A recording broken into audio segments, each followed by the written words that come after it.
ஆண்டவருடைய பிள்ளைகளுக்கு suicidal thought வர வேண்டிய அவசியமே இல்லை. தற்கொலை எண்ணம் வர வேண்டிய அவசியமே இல்லை. அப்படின்னா நான் என்னால் முடியாது, சாவுதான் எனக்கு கடைசி வழி, மரணம் தான் எனக்கு கடைசி வழி, அதை தவிர வேற வழியே தெரியலன்னு உலகத்தில் இருக்கிற யாரு சொன்னாலும் ஒரு ஆண்டவருடைய பிள்ளை சொல்ல வேண்டிய அவசியம் இல்லை.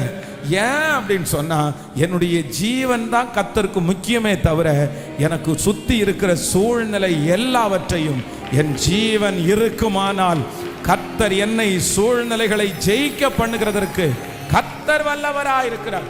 அதனால தான் நான் அடிக்கடி சொல்லுவேன், யோபுக்கு என்னென்னமோ ஆண்டவர் பிசாசுனுடைய கையில ஒப்பு கொடுத்தார், என்னென்னமோ ஆண்டவர் ஒப்பு கொடுத்தார். அவனுடைய சொத்தை கொடுத்தாச்சு, ஆடு மாடுகளை கொடுத்தாச்சு, ஒட்டகத்தை கொடுத்தாச்சு, பிள்ளைகளை கொடுத்தாச்சு, உடம்புல நோய் கொடுத்தாச்சு. ஆனா ஜீவனை மட்டும் ஆண்டவர் கொடுக்கவே இல்லை.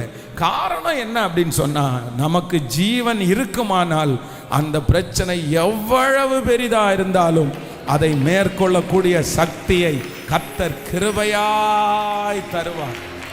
ஆமென்.